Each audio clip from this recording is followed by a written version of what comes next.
जी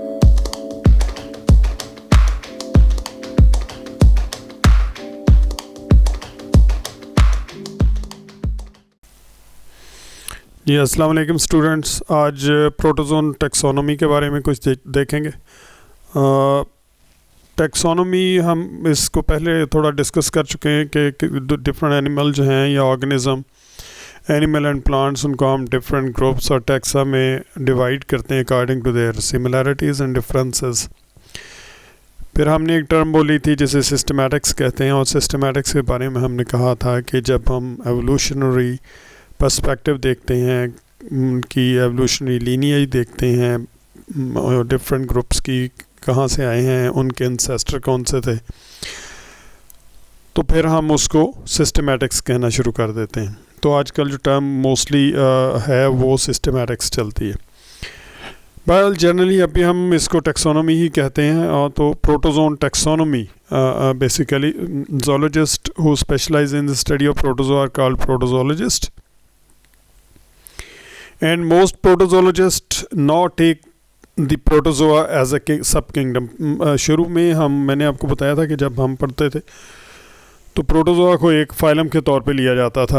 अब चूँकि टैक्सोनॉमी बहुत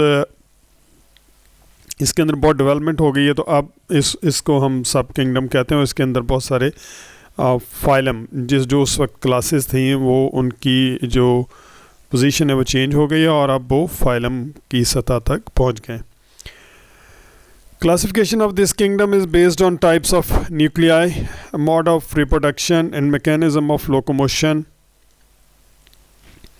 डिफरेंट ग्रुप्स जो हैं उनकी जब टैक्सोनॉमी होती है तो उनका जो कंस्पिक्यूअस करैक्टरिस्टिक्स होता है जो बहुत इम्पॉर्टेंट है, sometime number of scales, suppose अगर फिशेस हैं, और समटाइम अगर इंसेक्ट वगैरह हैं तो उनके अपेंडेजेस के नंबर जो है, जैसे हमने एक पॉपुलर एग्जांपल मैं आपको बता देता हूँ कि हम सबको इंसेक्ट ही कह देते हैं, लेकिन आप देखें जो स्पाइडर्स हैं वो अलग क्लास के अंदर रखे हुए हैं, और जो फ्लाइज़ हैं, बटरफ्लाइज़ हैं, बीटल्स हैं, वो अलग ग्रुप के अंदर रखे हुए हैं। तो हम सबको कीड़े मकोड़े कह देते हैं, लेकिन जो इंसेक्ट्स हैं उनमें 3 पेयर्स ऑफ लेग्स हैं, और जो स्पाइडर हैं उनमें 4 पेयर्स हैं। अब यहाँ देखें जो बेस है क्लासिफिकेशन का या टैक्सोनॉमी का, वो नंबर ऑफ अपेंडेजेस हैं, पेयर्ड अपेंडेजेस। तो इसी तरीके से प्रोटोजोआ के अंदर जो बेस बनाया गया है, जिस बेस पे इनको डिफरेंट ग्रुप्स में डिवाइड किया गया है, वो डिफरेंसेस हैं इन द न्यूक्लियाई। बाज़ औक़ात कुछ ग्रुप हैं जिनमें एक न्यूक्लियस है, बाज़ में एक से ज़्यादा है। न्यूक्लिक स्ट्रक्चर कैसी है, पोजीशन कैसी है, मोड ऑफ रिप्रोडक्शन है, और उनके अंदर डिफरेंट ग्रुप्स के अंदर कुछ में जैसे पैरामेशियम है तो वहाँ पर कॉन्जुगेशन है, बहुत सारे दूसरे ग्रुप हैं वहाँ पर ये मौजूद नहीं है, तो उनको अलग कर दिया। द मैकेनिज़्म ऑफ लोकोमोशन, जैसे पैरामेशियम है तो सीलिया से चलता है या मूव करता है, और जो अमीबा है हमारे पास वो सूडोपोडिया से मूव करता है।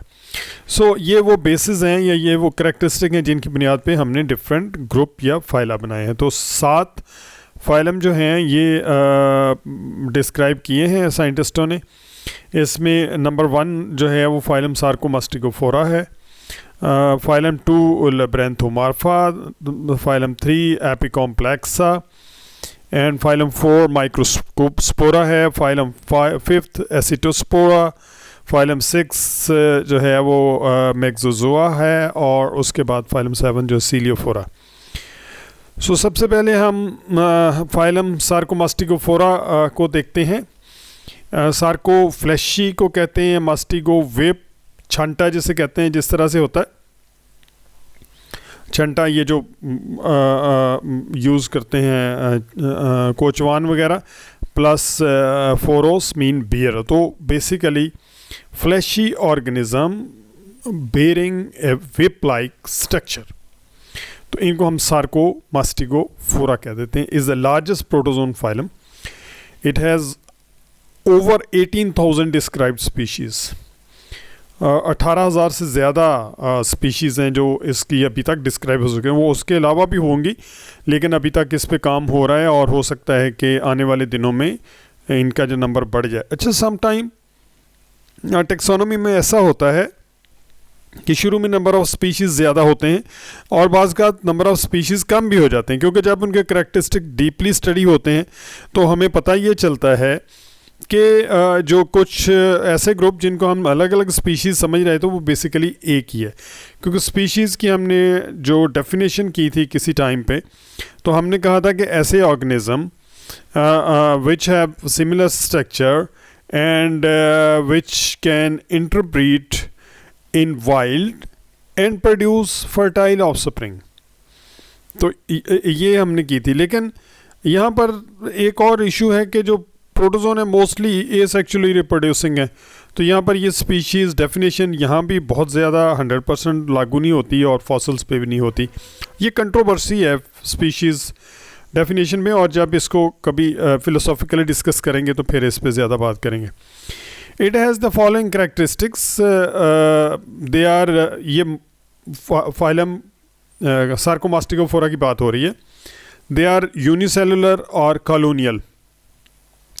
मोस्टली हम कहते हैं प्रोटोजोआ जो है ये यूनिसेलुलर हैं, एक सेल के ऊपर हैं, मुश्तमिल हैं, लेकिन कॉलोनियल भी हैं। कॉलोनियल से मुराद ये कि हैं तो सिंगल सेल लेकिन कॉलोनी में रहते हैं, ग्रुप के अंदर रहते हैं। अब देखिए जो कॉलोनियल लिविंग है या लाइफस्टाइल है वो डिफरेंट किस तरह से है मल्टी सेलुलरिटी से, कि मल्टी सेलुलरिटी में ये होता है कि डिवीजन ऑफ लेबर है। जब हम डिवीजन ऑफ लेबर की बात कहते हैं तो हम ये कहते हैं कि उस कॉलोनी या मल्टी सेलुलर ऑर्गेनिज्म के कुछ सेल जो हैं वो एक तरह का काम कर रहे हैं, कुछ दूसरे तरह का काम कर रहे हैं, और एक ग्रुप जो है वो तीसरी तरह का काम कर रहा है। मसलन कुछ सेल जो हैं वो रेस्पिरेशन का काम कर रहे हैं, कुछ सेल जो हैं वो एक्सक्रीशन का काम कर रहे हैं, कुछ सेल जो हैं वो रिप्रोडक्शन का काम कर रहे हैं। तो यहाँ पर ऐसा नहीं है, हर सेल जो है उसके अंदर all the attributes of life वो उसी सेल के अंदर है। जैसे प्रोटोजोन जो इंडिविजुअल हैं ये यूनिसेलुलर या सॉलिटरी रहते हैं, जैसे उनके अंदर है तो उसी तरह से कॉलोनीज़ के अंदर भी है। ठीक है। सो इशू ये है कि ये सेल जो हैं जो बुनियादी तौर पे ये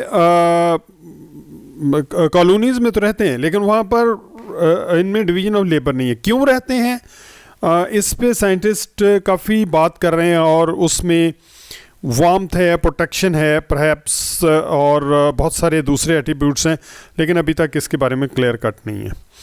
second, locomotion take place by flagella, pseudopodia और बोथ। हमने कहा था जब टेक्सोनोमी है वो बुनियादी तौर पे उसकी जो बेस हमने रखी है प्रोटोजोआ की, उसमें उसकी लोकोमोशन है। और किस तरह से लोकोमोशन एंड मूवमेंट में फ़र्क स्टूडेंट्स ये होता है कि मूवमेंट में एनिमल जो है वो वो अपनी सतह जगह पे ही मूव करता है। मिसाल के तौर पे एक शाख हिल रही है, फूल हिल रहा है, तो उसको हम मूवमेंट कहें। लोकोमोशन का मतलब ये होता है कि डिसलोकेट होना। ठीक है। सो एक जगह से दूसरी जगह जाना, तो उसके लिए फ्लैजिला यूज़ करते हैं, सूडोपोडिया करते हैं, या दोनों करते हैं। ये स्ट्रक्चर कैसी होती हैं ये आपको ऑलरेडी आइडिया भी है, और जब डिटेल में पढ़ेंगे तो फिर और इसके बारे में देखेंगे।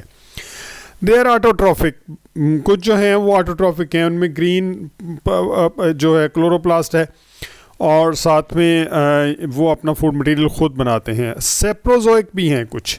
सेप्रोजोइक स्टूडेंट्स ऐसे एनिमल्स होते हैं जो डेड ऑर्गेनिक मैटर के ऊपर अपनी लाइफ गुजारते हैं, और न्यूट्रिएंट्स वगैरह जो हैं वो डेड ऑर्गेनिक मैटर से हासिल करते हैं।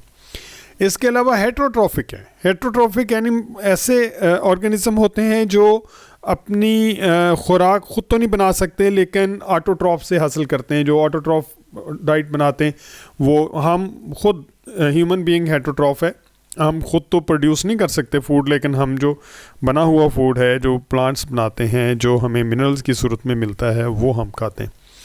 They have single type of nucleus. Yes, a single type of nucleus है। आगे हम ग्रुप कुछ पढ़ेंगे जिनके अंदर 2 टाइप्स ऑफ न्यूक्लियस है। मैक्रो न्यूक्लियस है, माइक्रो न्यूक्लियस, लेकिन एक न्यूक्लियस बड़ा है एक छोटा है, दो न्यूक्लियस है, सम टाइम मोर देन 2। लेकिन यहाँ पर ऐसा नहीं है, यहाँ एक ही न्यूक्लियस है, एक ही तरह का है। Sexual reproduction occurs. और इनके अंदर सेक्सुअल रिप्रोडक्शन होती है। Sexual reproduction as a rule नहीं है, बट सेक्सुअल रिप्रोडक्शन है, मौजूद है। सो नॉर्मली एसेक्सुअल रिप्रोडक्शन होती है, जैसे बाइनरी फिशन हमने पढ़ा है, मल्टीपल फिशन हमने देखा है, बर्डिंग देखा, लेकिन सेक्सुअल रिप्रोडक्शन भी इनके अंदर है। तो स्टूडेंट्स आज इतना ही। हम कोशिश करता हूँ कि आपकी जो लेक्चर है वो छोटा रहे ताकि उसको आप अच्छे तरीके से समझ सकें। तो नेक्स्ट हम सब फाइलम मास्टिकोफोरा देखेंगे, फ्लैजेलर लोकोमोशन। ये फाइलम सार्कोमास्टिकोफोरा है, तो इसमें जो सब फाइलम है वो बने हुए हैं। सब फाइलम मास्टिकोफोरा है, आगे सार्कोडाइना है, एक में जो यूग्लिना है, दूसरे में अमीबा है, एंड सो ऑन। सो ये हम करते जाएंगे, और जैसे जैसे चैप्टर आगे की तरफ जाएगा तो आपको बेहतर तरीके से चीज़ें जो हैं वो समझ आना शुरू हो जाएंगी। Thank you very much. और बार बार लेक्चर्स को देखते रहिए, और अगर कहीं पे कोई एम्बिग्युइटी हो या कोई आपको समझ ना आए तो वो ज़रूर पूछेगा, और अपने मिड की तैयारी जो है उसको